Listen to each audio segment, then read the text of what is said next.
Here we are, we're between the lines sort of, we're on the edge of the federal line at Petersburg. We're talking about late in the Petersburg campaign, specifically late March in 1865. Off to my right is Union Fort Stedman, connected by batteries and another fort behind me called Fort Haskell.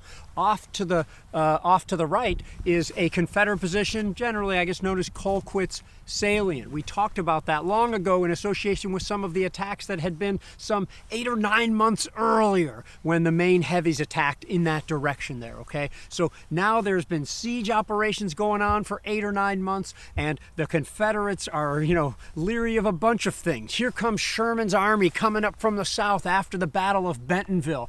Here is Grant getting ready, no doubt, for a spring offensive, and they have to do something. Robert E. Lee has hated being penned in or necessarily penned in by sort of, maintaining his capital and maintaining the communications with Petersburg and whatnot. And he is anxious to do something. He's got to do something. And to talk about that something, let's bring on my friend Will Greene, co-founder of the American Battlefield Trust. Thanks, Gary. We are, as Gary indicated here, we're standing in some pretty hallowed ground right here. And as you look around the landscape, the only thing that's really different is that you'd have to imagine all these trees gone. There were a couple of shade trees in Fort Stedman, which are now gone, but most of these woods here would have been, well, all of these woods would have been cut down.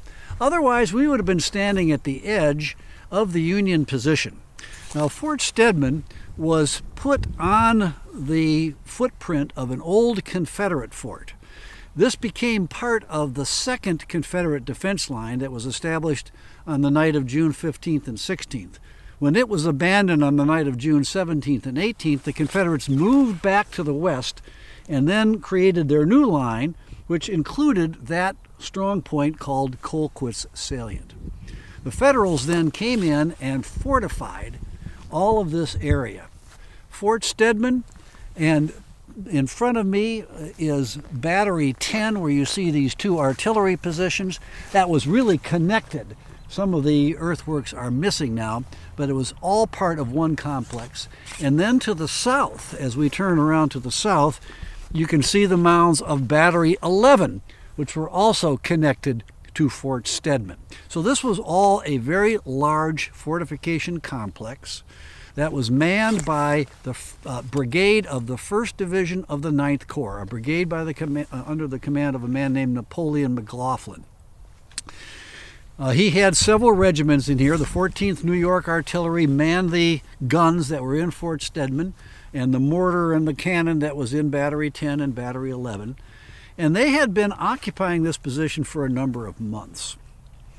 Across from us is the Confederate Army. And as Gary pointed out quite accurately, General Lee had been in this position since June 18th.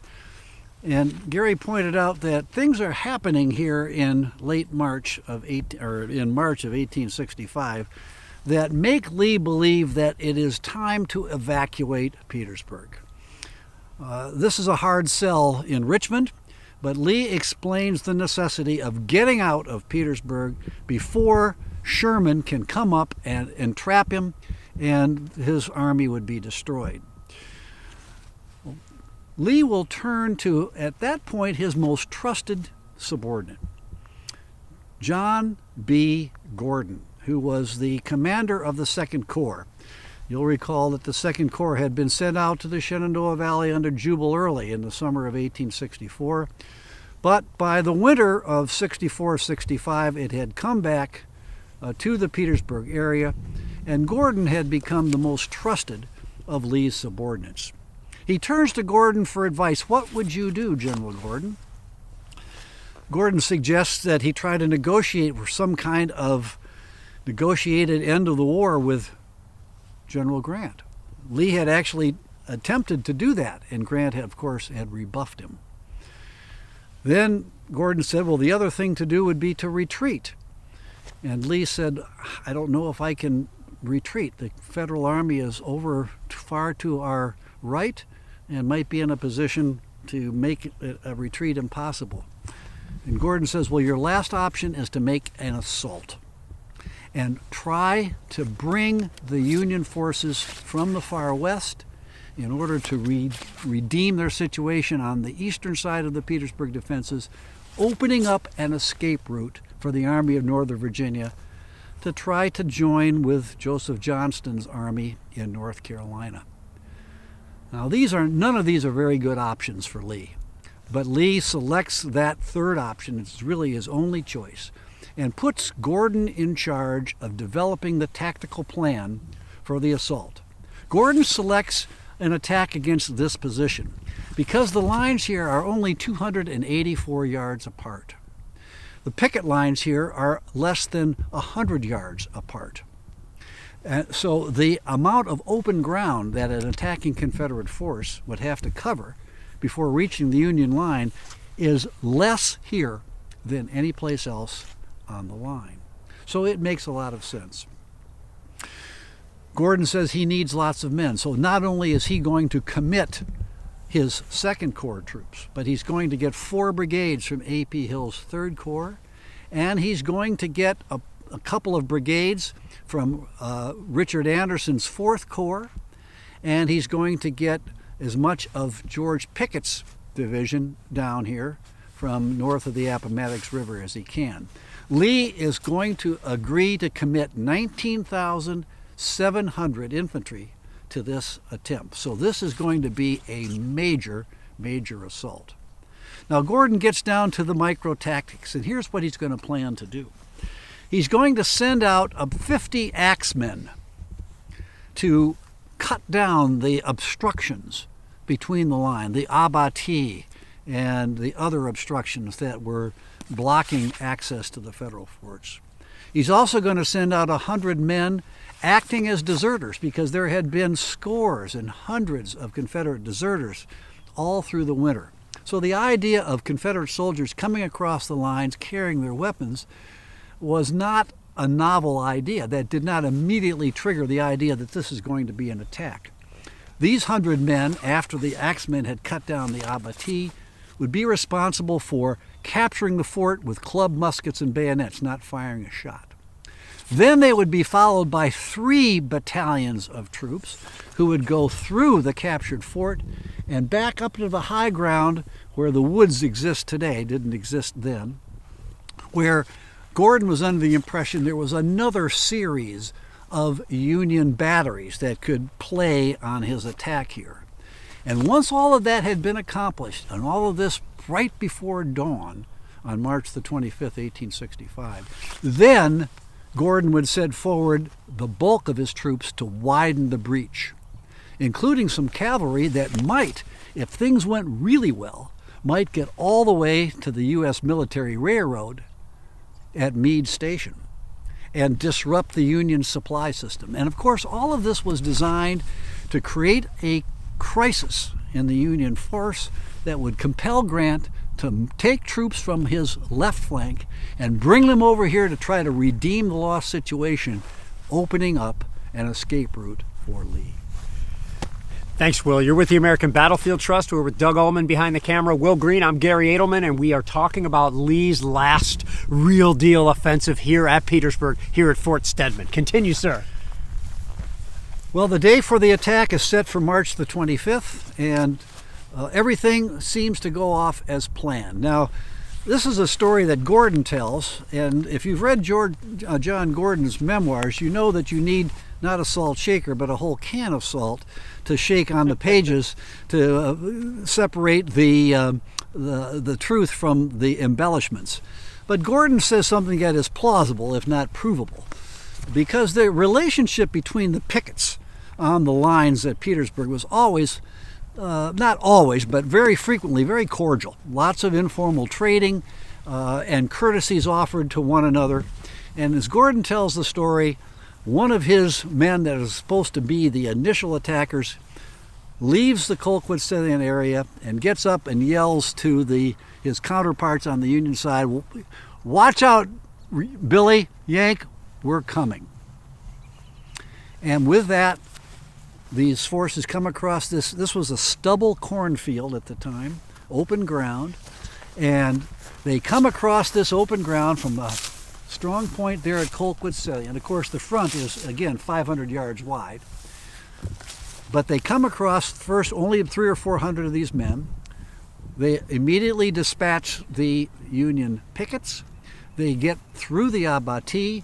They go up and over the parapet of Fort Stedman, and they capture the Federal artillery there, and many of the Federal garrison who were sleeping. This is all right before dawn, so it's practically pitch dark. General McLaughlin, the commander of this sector of the line, comes up into semi-darkness and starts giving orders to the Confederates. And then he realizes that these are the enemy, and McLaughlin becomes a casualty. He becomes a prisoner and is taken away. So far, so good. Then some of Gordon's men go forward to try to find these forts that are on the high ground behind Fort Stedman. That's the preliminary, the last preliminary before all of the major infantry attack is going to take place. But they can't find these forts because they really didn't exist. And therefore time was wasted. Eventually, more Confederates come across the open field. But by this time, the Federals have had a chance to react. They start getting enfilade fire from something called Fort McGilvery, which is over by the Appomattox River, and Battery 9, which was not visible to us today because of that tree line, but Battery 9 would have been about 600 yards, 500 yards to our north here. They also begin getting fire from the fort that you can see from here, that's off to the south, that's Fort Haskell. So the Confederates now are coming under fire from both flanks. And then a fresh division of troops under the command of a Pennsylvanian named John Hartranft, a 9th Corps division composed of relatively new Pennsylvania units, which has been in reserve on that high ground behind this tree line here, comes down off of their camps and makes a counterattack. So between the firing from both flanks and Hartranft's counter-assault here, Gordon's men are placed in a very tough position. Many are shot down. Probably about 600 are shot during this attack. Many others surrender, and some run the gauntlet of fire back to the Confederate line. By 9 o'clock in the morning, the battle is over. The Federals have restored all of their temporarily lost ground. The Federals lose about 1,000 soldiers, most of them prisoners in this assault. Confederate casualties, again, are a little bit unknown. About 600 killed and wounded, and some 2,000 are made prisoners of war. And I love this story about a Confederate prisoner who is marched to the rear to City Point in order to get on board a ship to go to a northern prison. And he writes after the war that up until this time, March 25th, 1865, he, like many of his comrades, were still optimistic about the Confederates winning the war. But then he saw that there was a dress parade back in the rear by City Point. There were so many Yankee troops back here that they could afford to defeat the strongest blow that Lee could deliver to the Union Army, and at the same time have enough excess men to have dress parades. And at that point he said, I realized that our cause was lost. And, you know, if Lee is outnumbered, I don't know the exact number, it doesn't matter, but if Lee's got 60 or 70,000 troops left, I'm not sure if he does by March 1865, I don't think he does, and he loses another 3% of his army here, or something like that, in this one assault.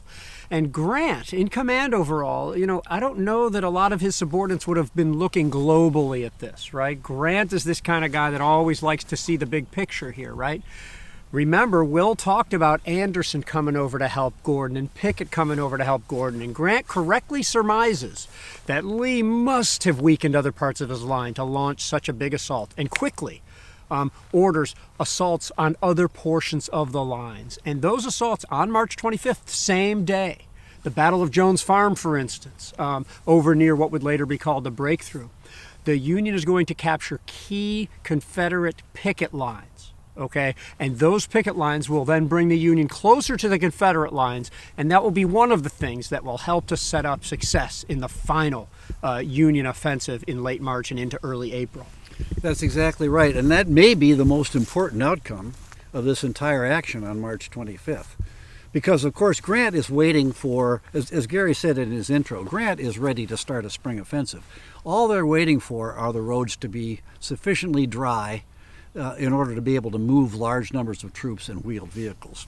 And that time in late March has arrived. And so this is Lee's last grand offensive, as it's called, and it fails. And now the initiative will return to Ulysses S. Grant, who will meet with General Sherman and President Lincoln and Admiral Farragut at a little cabin at City Point to discuss their plans for the final spring offensive of the American Civil War. And that will begin on March the 29th, just 4 days after Lee's failed offensive here at Fort Stedman.